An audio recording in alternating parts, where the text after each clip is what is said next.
بسم اللہ الرحمن الرحیم۔ بات سن کے جانے والی ہے اور بڑے ہی مزے کی ہے۔ اگر آپ کے پاس وقت تھوڑا سا ہے تو میری بات سن کے جائیے گا۔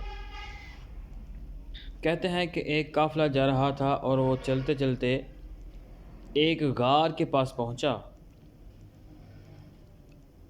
اور غار کے اندر سے آواز آئی، جو اندر آئے گا وہ بھی پچھتائے گا اور جو نہیں آئے گا وہ بھی پچھتائے گا۔ کچھ لوگ غار کے باہر ہی کھڑے رہے اور کچھ لوگ اندر چلے گئے۔ اب تھوڑا سا اندر جانے کے بعد جو اندر گئے تھے انہیں پھر آواز آئی کہ جو یہیں پر کھڑا رہے گا وہ بھی پچھتائے گا اور جو تھوڑا سا اندر آئے گا مزید وہ بھی پچھتائے گا۔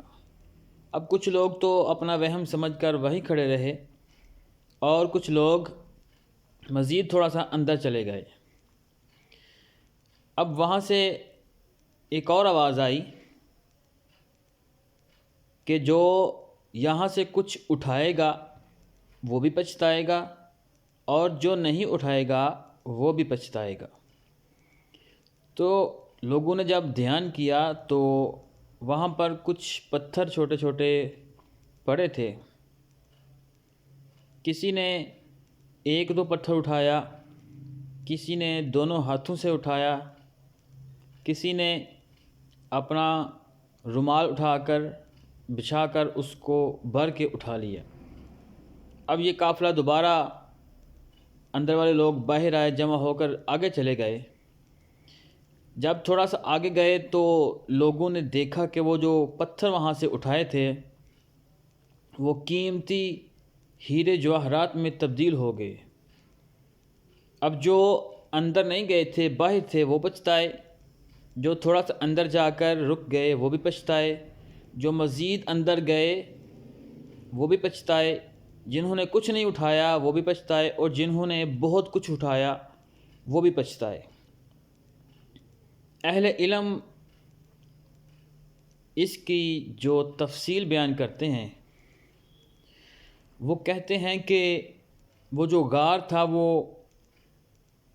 ایسی مجالس تھیں جہاں پر علم سیکھا اور سکھایا جاتا ہے۔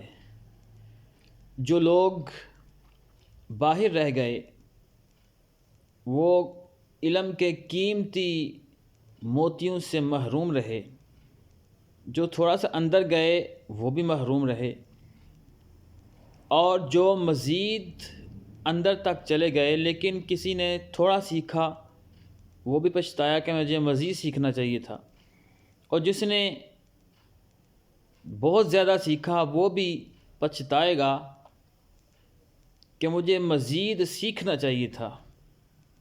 اس لیے ہمیں چاہیے کہ اگر ہمیں کہیں علم سیکھنے کا موقع ملے تو جتنا ہو سکے ہم وہاں سے علم سیکھیں، کیونکہ علم ایک ایسا سمندر ہے جو نہ ختم ہونے والا ہے۔